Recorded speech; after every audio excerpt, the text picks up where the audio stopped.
Today's marks the start of our third season in the Premier League. Maybe it's going to be third time lucky as we aim towards, maybe, European football. Last year we missed out by 2 places. This year we've improved the defence. I hope we're ready for the step up. Let's run the intro and get straight into things. Yes, folks, how is it going? And a warm welcome back. It's Park to Prem, as I said, season number 8 already of this wondrous save game. Thank you for the support on it, as always. In terms of episode number, I can't remember. Let me check. Ever the professional. Today is episode number 58 of Park to Prem, and to kick things off, an easy-ish start to the season. I say easy-ish because newly promoted Swansea are up first at home. We should be beating them. After that, it is a trip to Old Trafford. So maybe I am downplaying how difficult today could be. Now, last episode, of course, we did do a transfer special, although yesterday it was very much about selling players at the club. Look at the list of players that we disposed of to start off the season. A load of players out on loan, a permanent signing made in Addons, and to be honest, when I look at our team, when I look at how we're shaping up, I'm quite excited for the new season. I think we're better, and when I look at the age of our squad, it's a young squad, which is hopefully only going to improve for the next few years. Now, as has become customary, we are going to be starting with a little intro to the squad ahead of the new season. Just a little thing to keep you guys aware of. Tactically, going to try mixing things up just a little bit this year. We, of course, have added some new centre-backs at the back, and with that in mind and a bit more quality, I'm hoping I can maybe allow Flood to be a little bit more adventurous. The last few years, we've played him at Regista or at deep line playmaker. This year, we are going to try him on a roaming playmaker to begin with. He is a player who is really well-rounded, definitely has a two-way game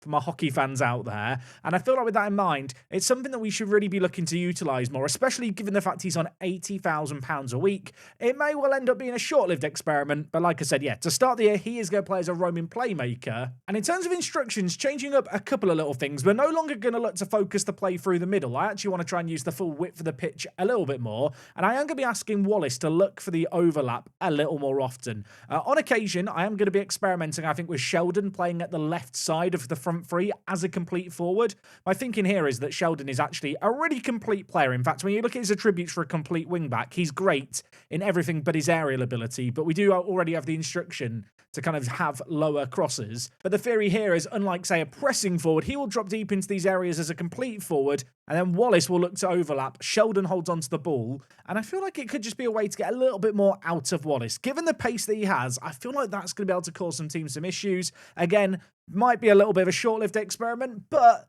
I feel like we might as well try some new stuff going into the new season. Oh, and actually, on top of that, for the last however many seasons, I've had a singular corner routine where we just aim it for the far post. This year, I have got a couple of new routines that we're going to be trying out. The first is going to be a short corner routine where we look to just try something a little bit different. Play the ball short, get it towards the back post after that. The other corner routine might be familiar to fans of the network game. It is my infamous, I feel like, near post corner tactic. I feel like from set pieces, we've struggled to produce goals, and I have intentionally handicapped myself throughout this save game in not using this corner routine, because if I might say so myself, it's pretty blooming good.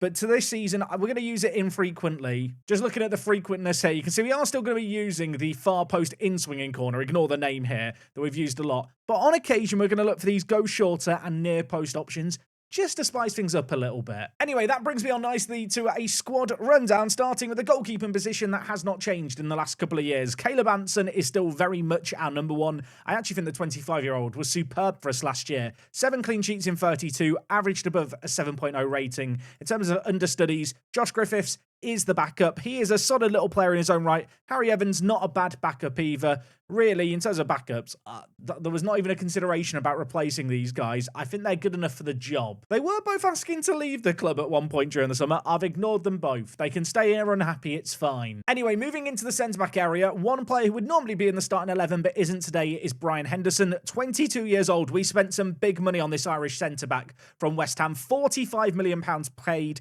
No, maybe not the best defensively, but he's a very well-rounded ball-playing defender, not bad with either foot. So we can play on the right or left-hand side of our kind of three at the back setup. Of course, in the heart of that defensive setup this year is another West Ham centre-back that we've signed this year in Alfie Dorrington. £30 million paid for him. I think this guy is going to be really, really good. Of course, time will tell. £30 million for one player, 45 for the other. We really need to have a better performance from our defence this year. At left centre-back, we are going to be sticking with Bright Aryan B. I feel like the left-footed centre-back hasn't really put a foot wrong during his time in the club. He's been a solid, reliable player. And Roke, who will be playing the first game this year, I view as another solid, reliable option at centre-back. Of course, with the handicap of only being able to sign English players, the pool of centre-backs available isn't that vast, so the overall gap in quality between our centre-back options isn't too vast. A lot of this year might be picked on just form, really. Saying all of that, in an absolute emergency, Danny Hoey is the man we're going to call upon. Truthfully, this man just didn't really develop after we signed him. Of course, we spent £10 million on him for our first season in the Premier League. I feel like over the last couple of years, he's proven that he could be a player that we use of sorts in the team, but it was time for an upgrade. He moves down the pecking order. Definitely not going to feature as much this year. Already talked about him, but Gavin Wallace is going to be our go-to man in the left wing-back position. In previous years, Amari Hutchinson has been that backup.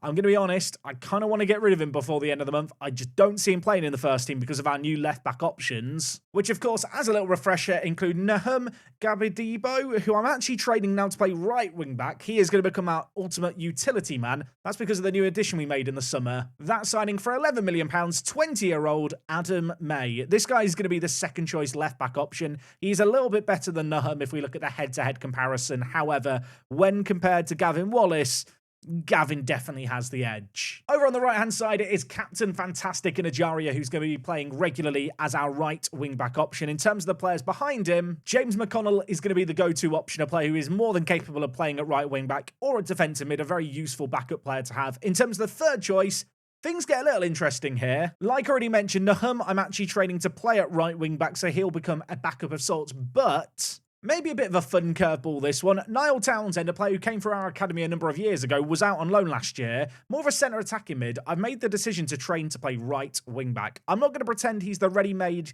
real deal right now, but I actually feel like if we just view him as a wing back on support, you could definitely do a lot worse. 21 years old, time to learn the position. Needs to improve, obviously, his defensive side of the game, but going forward, I feel like he could end up being a pretty useful option. The heartbeat of our team is without a doubt Carl Flood. Last year, he was partnered by Gavin Gallagher, who I think is going to be more of a squad option this year. The reason for that, Corby Hatswell has come into the team, and I'm determined to give this guy minutes. 19 years old, 5-star potential, super consistent player, has already improved a lot during his short stay at the club. He is going to be our go-to option at Segundo Volante. In terms of the players behind them in the pecking order, well, Joe McHugh is another player I'd like to give game time to. I feel like this year there's going to be a lot of teenagers and early 20-year-olds that you see playing in the team that might come as a surprise, players that I really want to try and invest time in and develop. The last few years, there's been youngsters that I've not played as much as I perhaps would like to because we've had to focus on just achieving the board expectations and stabilising as a Premier League club.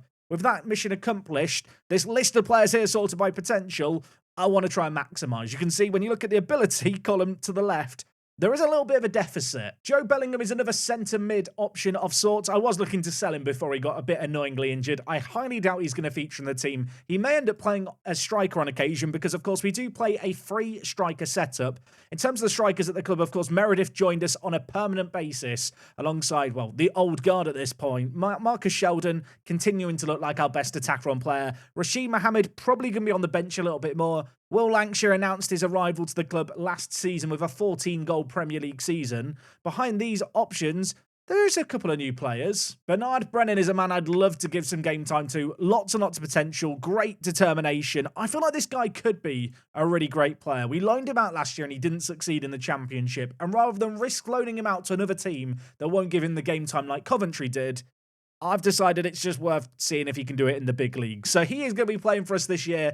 He's on the bench for the first game. And one other option that we have as a striker is Rudy Shirtliff. If I'm being honest, I don't think he's going to feature in the team all that often. Few question marks about his potential. Has he actually got that much room for growth? But he is a striker with crazy, crazy physicals who I don't really feel afraid to turn to if we need to due to injuries. All in all, though, I look at this squad for the new season. I like the new additions at centre-back. Great to see us sign Meredith on a permanent basis. He is going to play through the middle as the centre striker, I think, for today's first game.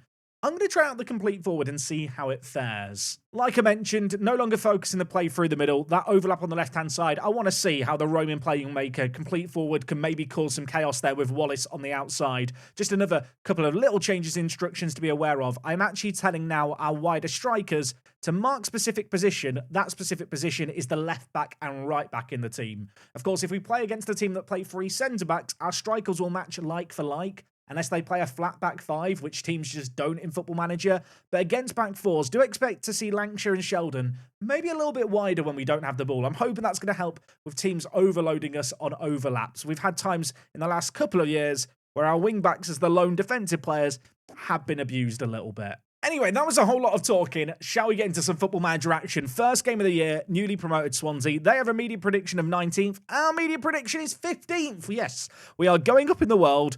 I'm expecting a win in this first one. Good news, with one minor exception, we are at full strength for this game. Rolk comes into the team due to the fact that Brian Henderson is injured, but to be fair, there's not a massive difference between these two players. Rolk proved his worth last year. Besides that, it's a team you're familiar with. The only other maybe surprise inclusion, Hatswell promoted to a regular starter this year. I want to see what he's capable of. Okay, first game of the Premier League season. We're going to see how we fare. If it isn't obvious already, I am leaning on the free striker system more this year. That is going to be the main system that we use. I feel like we showed our best football when we played it. We do maybe look a little bit more fragile at the back, and against some of the big teams, I'm sure there'll be occasions where we play with that centre attacking mid and just a little bit more conservative on the counter. But in a game like this, newly promoted opposition, I want to see what we can do in taking the game to them. Dorrington to Ari and B. Our back 3 knocking the ball around. Swansea are pressing with 3 players here, so we are going to have to be careful playing out from the back. But Rolk here, carrying it forward, and it does find its way to Lancashire fortuitously. There's options in the middle. Sheldon is one of them. That is a tap-in. And that is a great way to start the season. Rolk was bringing the ball forward here. A bit of fortune, I think, as to how it ended up at the feet of Lancashire. But he looked up. He saw the complete forward on the far side. And you will note, unlike a pressing forward on support, do expect to see Sheldon when the ball is on the other side of the pitch, getting forward into dangerous areas. Right, praise the players. Goal up. Green, happy, smiley faces here, there, and everywhere. We're actually dominating possession in this game. 62% of it so far. Of course, Ajaria, newly crowned captain, although he was captain most games last year, is on the right-hand side. And while Rolk, he's already been involved in the first goal. He gives it to the new arrival in Dorrington, who plays it wide to Wallace. He plays it inside to Sheldon, whose shot hits the post and somehow goes out for a goal kick. I don't want to get giddy too soon. Wallace is on a 7.2 rating. He's not even got an assist. He's just having fun out on the left-hand side, the left wing-back. As for the right wing-back, well, Acharia is getting in on the action as well. His cross is dealt with half-heartedly. It falls to Sheldon. Meredith gets the assist. That is a beautiful goal. I'll say now, Meredith is not the quickest striker in the world. He is a good player in the air. But on this occasion here, really intelligent play. He has got some good passing. He lays it to Sheldon, who finds himself in a pocket of space. And he doubles the lead. He's on for a hat-trick. He could have had it if he hadn't hit the post. Swansea trying to play the ball out for the back. Based on how this game has gone, I don't know why they're trying this. They are a newly promoted team, and they're playing themselves into trouble. Flood, Sheldon, Meredith was offside. It wouldn't have counted. He did hit the woodwork, mind you. We're straight into another highlight. This is relentless. Are we just a bully team now? Is this where we're at as a football club, that we can bully newly promoted teams? Hadswell! Oh, I thought he was going to get in on the action. I'm going to praise the players. How can I not? We're dominating inside the first half an hour. I'm looking at Sheldon almost expectantly now. Not that I think he's pregnant, not that kind of expectantly. I just feel like there's going to be another chance. And there hasn't been, so that's awkward. Although, well, hold your horses. We're into another one immediately. This is a relentless experience for Swansea. Welcome to the Premier League. Welcome to the Wanderers. Anson is going to launch this long. Sheldon, well, he's one of the players that you kind of half expect to be on the shoulder of a man there. Sadly, he couldn't get to it. And now Swansea are looking to play this ball out from the back yet again. It's not served them well in this game so far. Although maybe it will on this occasion. Johnson is stepping out with the ball and laying it inside to Smith. Options on the left-hand side here, although Hatswell, great little tackle. Ajaria on a booking. Maybe needs to be careful. We'll keep half an eye on that. Of course, if he now gets sent off before half-time, that would be a little awkward. They've given us the ball. Lancashire, Sheldon, Meredith. The 3 men up front work it superbly. And that is 3-0. It's game over. I'm sorry, Swansea fans. Welcome to the big time. Enjoy your stay. It might only be one season. The quick transition here. Meredith, Lancashire, Sheldon, Meredith. The front 3 on song. I don't think I played them in this configuration last year with one on the left in Sheldon, Meredith, and then Lancashire on the right. Maybe I should have done. I kind of feel bad for Swansea at this point. Like, there's a lot of highlights beginning with them going all the way back to their goalie. They're not afraid to do it. They've got Esri Konsa in their team, who we joked about signing on a free. There's a reason I didn't sign him. His legs have gone, and we are abusing that right now. Wallace is bringing it forward. Hatswell, the two youngsters link up. Hatswell shoots. It's 4. Stop. Stop. I'm waving off this fight. They're already dead. Wallace latched onto the loose ball here. The left wing back, who of course does have that cut inside instruction, moves into the middle, picks out Hatswell. And well, that is his first ever goal, I believe, in Wanderers colours. Bloody good finish. Not sure if I should reveal this. I have actually been teaching him the player trait to look for a pass rather than attempt to score because he's got 6 finishing. Maybe I should cancel that. 3 minutes of added time at the end of this first half. What a first half that has been. 4-0. I don't have to do anything here. Very happy. Start the second half. In fact, you know what? There's no point in risking a Jaria being sent off here, is there? McConnell, on you come to play right wing back. I'm just thinking if I want to make any other changes, but I think any other changes right now would be unnecessary. We have a corner. Sheldon, which corner is it? Is it the come short corner? No, it's the near post corner. Dorrington's there. It's cleared away, but Flood to Meredith. Dorrington. I mean, he is a centre-back after all. You know what? An hour played here. I've made this big song and dance about all these young players that I'm bringing into the team. I'm going to bring some of them in here. I already mentioned we're training Niall Townsend to play right wing back. He's not really mastered it at all. Just going to play him at right wing back because why not? Elsewhere, going to bring in Brennan. Want to give the 20-year-old some minutes, an opportunity here for him to play half an hour. And you know what? McHugh, you can come on for Hatswell. I'm going to give the 19-year-old some minutes here at defensive mid. I definitely would like to make a habit this year of bringing on players like we have in this game. Well, here, giving the 20-year-old players, the 19-year-old players, just a chance to shine in the spotlight. Naturally, this kind of result probably not going to come along all that often. 10 minutes left of the half. We have a corner. Wallace is whipping it in towards the near post. It's cleared away. Sheldon is there. He's on for the hat-trick. I wouldn't blame him if he shot. He gives it to Townsend. McHugh. Rolk. Not sure why the right centre-back is here, but let's not question it. He plays it inside. Sheldon puts it through the goalie's legs. He has his hat-trick. They didn't deal with the initial corner. We worked it around nicely. Rolk's ball inside here was actually really, really intelligent. And as for the finish, well, it's gone through the keeper's legs. That is embarrassing for all involved, isn't it? 5-0 this game finishes. I mean, great performance. The average positioning of the Swansea players. No one had an average position in our half. Very happy with that. Let's go and do the same against Manchester United. That's got to be the name of the game. But for a second season in a row, after one game week, or at least part of one game week, we are top of the league. Sheldon in form, 3 goals, 1 assist. You know what? Maybe this complete forward, maybe this is the play. It feels like it might be. Why didn't I do it last season? Anyway, our game against Manchester United is 8 days away. That means it's taking place on the Sunday. The TV people have decided we are TV worthy next time out. I hope it's going to be a blockbuster one. I'll join you in a mo from Old Trafford. Let's try and cause an upset. Okay, folks, game number 2 today, Manchester United away. Last couple of seasons, I would have turtled in this game, played on the back foot, tried to hit them on the break. Last year, Manchester United finished 13th. They didn't have a good season. They drew a load of games. They did qualify for the Champions League because they won the Europa League. I kind of want to believe they're there for the taking today. Might be kidding myself a little bit, but let me get carried away. Just a little bit of injury news. Carl Flood, gashed head in training. We've given him some protective gear. He can play the game. So that one's absolutely fine. And whilst new signing Brian Henderson technically has passed a fitness test and could played, he is still carrying a little bit of an injury. Rogue played well in the previous game. I don't see a reason to drop him for this one. He got an 8.3 rating against Swansea. Let's hope he can do something similar against United. The rest of the team here is unchanged. Okay, Manchester United may be a slightly different proposition to what we've played before. Their team here does look quite good. They've got Guernsey legend Alex Scott in the heart of their midfield. That does scare me slightly. Yeah, he's quite good in this safe game, isn't he? What are those mentals? That is actually insane how good Alex Scott is. How much did they pay for him? 42 million. They got a bargain. Guernsey legend, by the way, if you know. You know. If you don't know, you should go watch Park to Prem from a few years ago. We did a Guernsey one. Anyway, let's see how we fare in this game here. In terms of our starting 11, like I said, it's the exact same one that played the last game. Flood, we're going to keep half an eye on with his gashed head. I'm going to hope we can just take the game to Manchester United. They struggled last year. We've got a set piece here. It's whipped in. Dorrington, I'm hoping he's going to be a weapon from set pieces for us. He's got 17 jumping reach. I need someone who's going to be that man. And I think this could be the guy. Look at his forehead. It's massive. Alfie, if you are watching, I don't mean to be rude. You're just good in Football Manager, okay? Please don't hate me.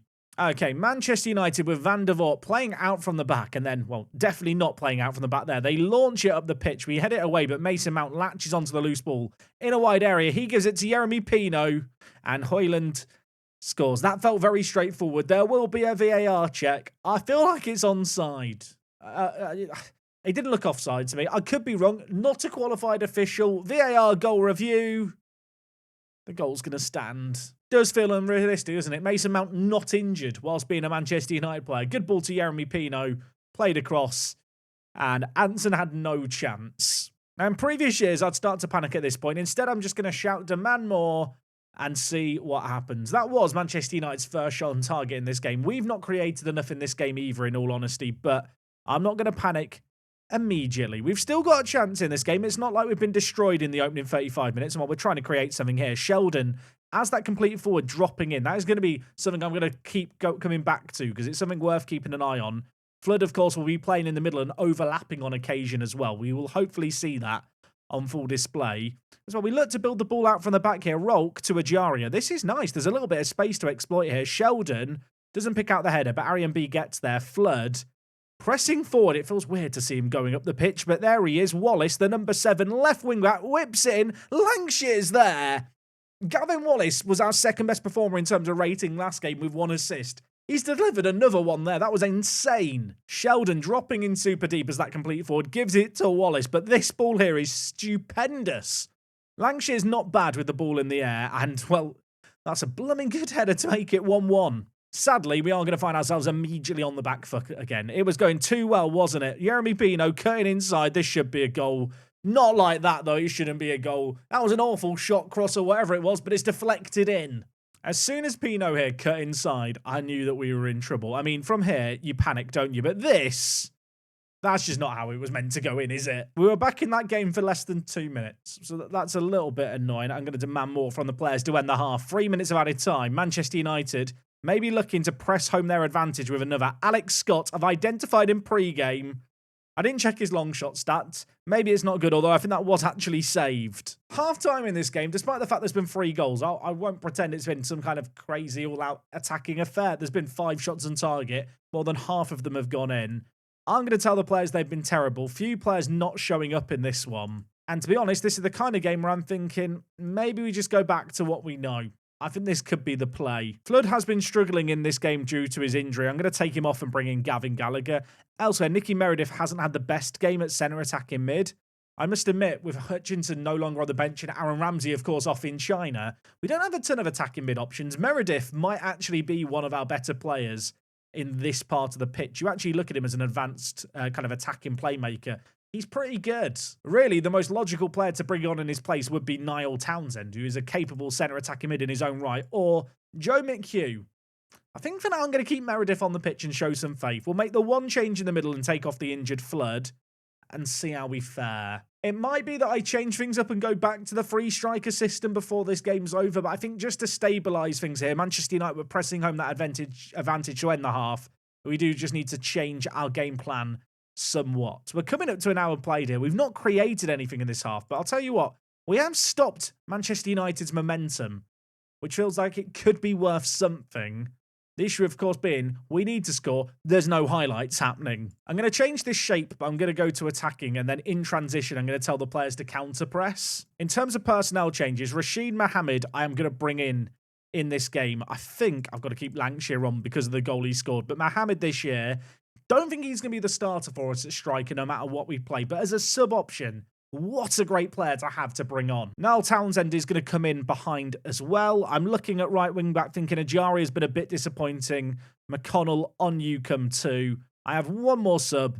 We'll save it for now. We're going to play with the centre attacking mid, but try playing a bit more attacking too. 10 minutes left. It's not been a classic, this game. Manchester United, I think I've had one shot on target in this second half. We've stopped them doing anything, but we've not created enough of our own, and time has all but gone. Gavin Wallace, winger on attack. McConnell, winger on attack. Going to bring in McHugh for Hatswell, who's absolutely run his race in this game here.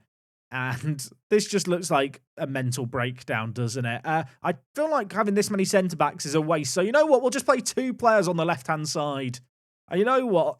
This is so stupid. Focus the play down the left. That's the game plan. If Wallace or Arian B get an assist here, I'm going to look like a genius. We actually have a chance. I can't believe it. Gallagher, McConnell. There should be 2 players at the back post here. McConnell, please don't shoot. Don't do anything stupid. Don't give away the ball. That counts as stupid. Kobe Mainoo's bringing it forward. He's not gone to Chelsea in this universe. Roberts is now bringing it forward. Back heels it. They've hit the woodwork. It turns out 2 centre-backs might not be the best of ideas. We've got rid of it for now. It's a goal kick. But there's only 3 minutes left. I need something, Football Manager. There's a corner. It's whipped in. Dorrington wins the header. Wallace, can we get it away? We can. There's no one there to get the second ball, though, and it's now Kanate getting dispossessed. That's a great tackle by Wallace. But again, Manchester United come away with the ball. Every time we win the ball, I'm dreaming of the counter-attack, but it's just not manifesting, and it's Kobe Mainoo who just hit the woodwork, bringing it forward again. He pulls it to the edge of the area, and that is the dagger. That will end this game. 3-1, Mason Mount at the edge of the box. I feel sick. I feel like last season I would have been content just to play for like the 1-goal deficit. We discussed it last season at the end of things, like how many games he lost by a singular goal. I want to go for things more this year. It hasn't worked in this one, admittedly. We've gone to Old Trafford, and we've not been completely embarrassed. They weren't that good. That might sound like I'm just being sour and bitter. I don't think they were good. Of course, it doesn't really matter. We are now 5th in the league. You know what? We have to take the good with the bad. If you told me we would win one and lose one today, I would have said that's probably about what we'd expect. I'm going to just think back to the nature of the 5-0 win and look at that as a positive. In terms of our games, the next few, very, very winnable. Coventry have only just been promoted. They've lost their opening 2 games, so we take on them in our next game. After that, we've got Burnley in the league and then Crystal Palace in the league. I view those games all as winnable. If I'm looking further ahead to games not to look forward to, end of November, start of December, does look a little intimidating. I do hope you guys have a lovely weekend. If you want to go do your thing, go down in the comments. Prediction. Where do you think we'll finish this season? I'm tentatively dreaming of Europe. Be that through a cup run, which we didn't manage at all last year, or maybe via a top 7 finish. I think that's reasonable too. Thank you so much for watching as always. We'll be back next time with more. I'll see you next week. It's me, Jack. I'll talk to you next time. I'm out.